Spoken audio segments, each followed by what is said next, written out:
시방 배합은 콘크리트를 생산할 때 표준 레시피다.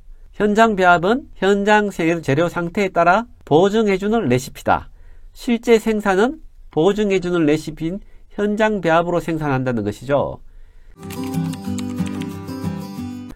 안녕하세요. 건설을 가장 쉽게 알려주는 박원장 기술사입니다. 이번 시간에는 시방 배합과 현장 배합에 대하여 알아보겠습니다.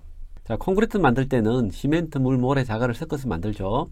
이 재료들의 섞는 양을 결정하는 것을 배합 설계를 하는데요. 자, 쉽게 말하면 레시피라고 보시면 돼요. 콘크리트를 만들 때 레시피인데 배합할 때 설계한다고 배합 설계라고 이름을 붙여놓으니까 어렵게 들리는데요.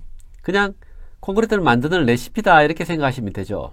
이 배합 설계에는 모래나 자갈의 크기, 양, 물의 양, 물하고 시멘트의 비율 이런 것들을 정해놨습니다. 자, 이렇게 배합 설계를 해서 양을 정한 것에 제일 마지막 단계에 가면은 시방 배합과 이제 현장 배합 단계를 거친다는 겁니다. 자, 그럼 시방 배합이 뭐냐 하면은 시방 배합은 표준으로 정한 배합입니다. 자, 그러면 왜 표준이 필요할까요? 자, 레미콘 공장에서는 각각 재료들을 저장을 할 때는 콘크리트의 품질이 가장 잘 확보될 수 있는 상태로 저장을 합니다. 즉 재료들을 최적의 상태로 저장하려고 합니다. 시멘트는 우리가 사일로에 저장을 하는데 이 사일로는 큰 저장탑입니다. 곡식이나 시멘트 같은 것을 저장할 때 하는데요. 그러면 이 사일로에 저장을 하면은 비나 바람이 오거나 햇빛이 쬐거나 저장하기가 쉽죠. 보관하기가. 사일로에는 방습 설비가 돼가지고 습기가 침투하지 않도록 해서 시멘트를 저장합니다. 근데 자갈이나 모래는 이 사일로에 저장할 수는 없죠. 양도 너무 많고요. 그렇기 때문에 야적에서 보관을 합니다. 자, 야적에서 보관한 걸 그대로 사용할 수는 또 없어요. 왜냐하면 비를 흠뻑 맞아 있거나 또는 햇빛에 바짝 말라 있거나 이 상태가 너무나 차이가 많이 나기 때문에 최적의 상태는 이 중간 단계라고 보시면 돼요. 그래서 야적되어 있는 모래를 또 골재 저장소로 옮깁니다. 이 저장소에는 콘크리트 하루 1일 출하량 최대치에 해당되는 저장량을 저장할 수 있어야 돼요.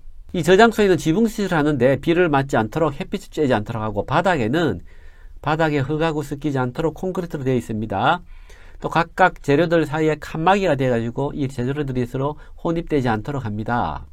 콘크리트를 계량을 할 때는 시멘트나 모래, 자갈의 양은 결정하기 쉬운데 물의 양을 결정하기가 힘든 게 이 모래나 시멘트에 흡수되어 있는 물이 양이 왔다 갔다 한다는 것이죠. 그래서 자갈이나 모래에 표준 상태를 정해서 기본 배합을 만들어 놓습니다. 이것이 시방 배합입니다.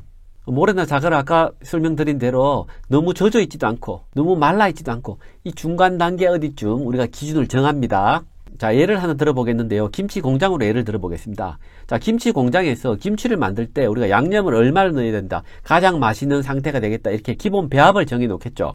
그런데 실제로 김치를 만들 때 보면 배추 크기가 우리가 기본 배합으로 정해놓은 배추 크기보다 조금 작거나 크거나 하겠죠. 만약에 자, 배추 크기가 이만한 배추를 정했어요. 기본 배합으로. 근데 실제로 들어오는 배추 크기는요.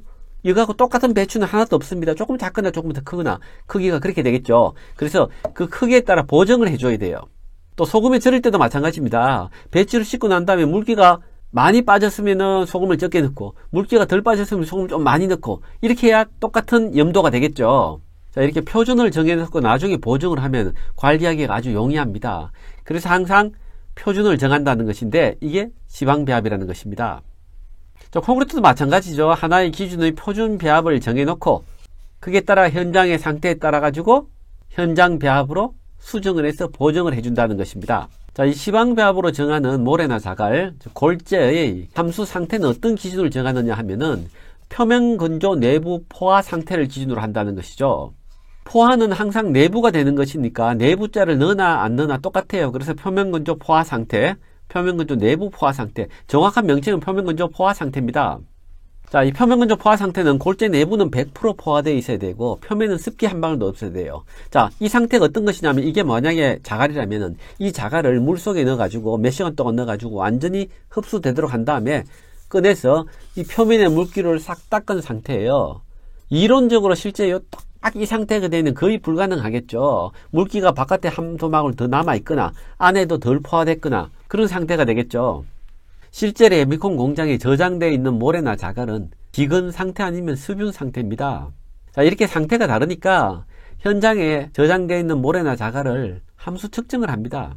측정을 해서 이 표건 상태하고 차이를 보증해 준다는 것이죠. 이것이 현장 배합입니다. 자, 골재 입도도 마찬가지입니다. 시방 배합에서는 체교육 5mm 체에 100% 통과하면 모르고 100% 잔류하면 자갈이라 하는데, 실제로 레미콘 공장이 저장되어 있는 모래나 자갈은 100% 통과 100% 잔류가 아닙니다. 그래서 실제 모래나 자갈에 대해서 이 체시험을 합니다. 체가름 시험을 한 후에, 그러면 92% 통과할 수도 있고 95% 통과할 수도 있고 다 다르죠. 그때 사용하는 골재의 상태에 따라 다르잖아요. 이렇게 체가름 시험을 한 후에 입도를 보증해 주는 것이죠. 이 보증해 주는 게 현장 배합이라는 것입니다. 자, 시방수나 지침에 보면은 시방 배합을 이렇게 설명해 놨습니다. 시방 배합은 표준 시방수 또는 책임 기술자가 지시한 배합을 말한다 했는데요. 그러니까 어떤 품질에 우리가 원하는 소정의 품질을 얻도록 책임 기술자가 지시했다, 승인했다 이런 말인데요. 이건 당연한 것이죠. 시방서에는 이 용어의 정의를 정하다 보니까 말로 표현할 때는 이렇게 할 수밖에 없죠. 월급이라 하면은 내가 한 달 동안 일해서 받은 보수고, 주급은 내가 일주일 동안 일해서 받은 보수급이다, 이렇게 이야기해야 되는데, 월급은 내가 한 달 동안 일한 데 대해서 사장이 줘라고 지시한 금액이다, 이렇게 되는 거죠. 자, 그래서 이게 틀린 말은 아니지만은 우리가 시방배합이 뭐냐 할 때는 이렇게 답하면은 실제적인 답이 되지 않죠. 그럼 시방배합은 뭡니까? 자, 시방배합은 각 재료들의 표준 상태를 기준으로 정한 배합이라는 것이죠. 자, 이에 반하여 현장 배합은 골재의 실제 상태를 기준으로 정한 배합이라는 것입니다. 실제 레미콘 공장에서 사용하는 골재들은 이런 상태하고 차이가 있으니까 이 상태에서 표면수 보정, 입도 보정을 해준다는 것이죠. 자, 우리가 레미콘 공장을 선정할 때나 점검할 때 방문을 합니다. 자, 공장 방문해서 어떤 것을 확인합니까? 자, 재료 저장 상태를 확인하죠. 특히 자갈이나 모래의 저장 시설이 지붕이 되어 있는가, 바닥에 잘 되어 있는가, 콘크리트가 칸막이 시설이 있는가, 살수 장치나 배수 시설은 적절히 작동하고 있는가, 이런 것들을 보고요.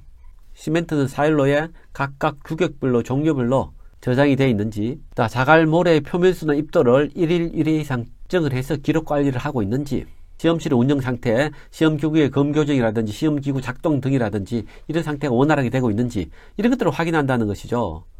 자, 오늘은 콘크리트 시방배합과 현장배합에 대해 알아봤는데요.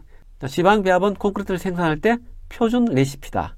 현장배합은 현장 재료 상태에 따라 보증해주는 레시피다. 실제 생산은 보증해주는 레시피인 현장배합으로 생산한다는 것이죠.